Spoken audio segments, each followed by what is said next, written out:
Alors bonjour, un grand bonjour à tous, ou bonsoir, au moment où vous allez entendre ces paroles. Là, c'est la chaîne de l'ACPLE, chaîne YouTube de l'ACPLE. Je vous salue encore et encore à tous. Je vous dis bonjour ou bonsoir. Je vais continuer les vidéos pour enseignement après quelques jours d'arrêt par la grâce de Dieu. Mais la bénédiction est là. En tout cas, vous savez, vous connaissez le temps, vous savez comment les choses se passent. Et le temps que Dieu nous donne, il faut que nous nous en servions pour sa gloire. Et aujourd'hui, nous allons nous poser une question. Sommes-nous réellement libres? Sommes-nous réellement libres? Là, je parle à tout chrétien ayant accepté Jésus comme sauveur et d'autres comme sauveur et Seigneur. Donc, je vais faire avec vous un enseignement sur un temps. Alors ce temps-là, c'est Dieu qui va définir, c'est le Seigneur qui définira ce temps. Et nous allons parler sur le fait d'être réellement libre. J'insiste sur le mot réellement. Réellement libre. Et c'est le pourquoi de la question du début. Sommes-nous réellement libres? Donc, nous allons aujourd'hui définir le verset de Jean 8, verset 36, qui nous dit, si donc le Fils, en l'occurrence Jésus, nous a franchis, nous serons réellement libres. Et j'insiste encore et encore sur le mot réellement, parce que c'est plutôt sur ce mot que nous allons insister pendant les autres moments à venir. Donc nous nous trouvons devant un verset avec une condition. La condition c'est « Je suis réellement libre si le Fils m'a franchi ». Je suis réellement libre si le Fils m'a franchi. Donc, la condition c'est que le Fils m'a franchi, je suis réellement libre.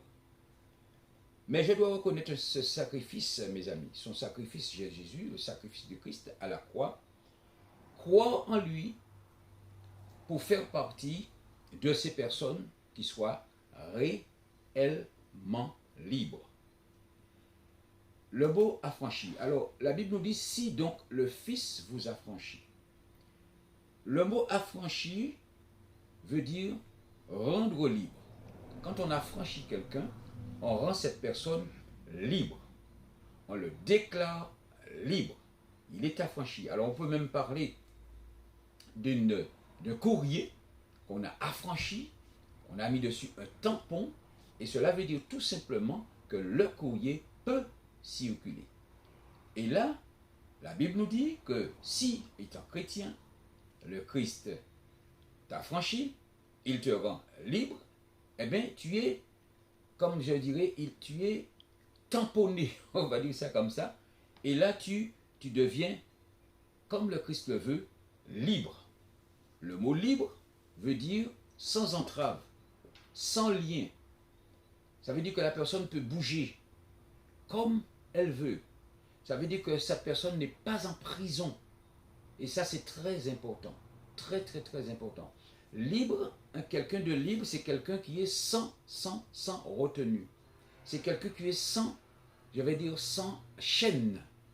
Et cette personne bouge comme elle veut, comme elle l'entend. Et ce mot qui nous intéresse, qui est réellement, veut dire véritablement. Véritablement libre. Véritablement. Ça veut dire que le mot réel, c'est véritable, c'est pour de bon, c'est en vérité.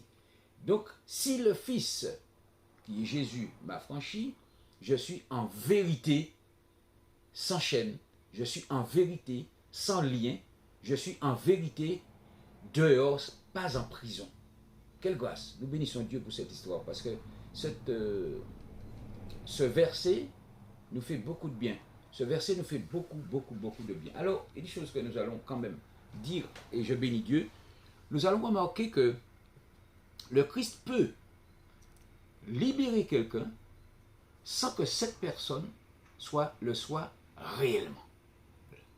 Je répète, Jésus-Christ, le Christ, peut libérer quelqu'un sans que cette personne soit réellement libre, réellement. Et j'insiste beaucoup sur ce mot, vous allez comprendre pourquoi après, quand nous allons développer petit à petit. Donc, on peut être chrétien et être encore dans des prisons. Je dis bien dans des prisons. Pourquoi dans des prisons? Parce que ce que je dis là, ce n'est pas physique, c'est plutôt spirituel.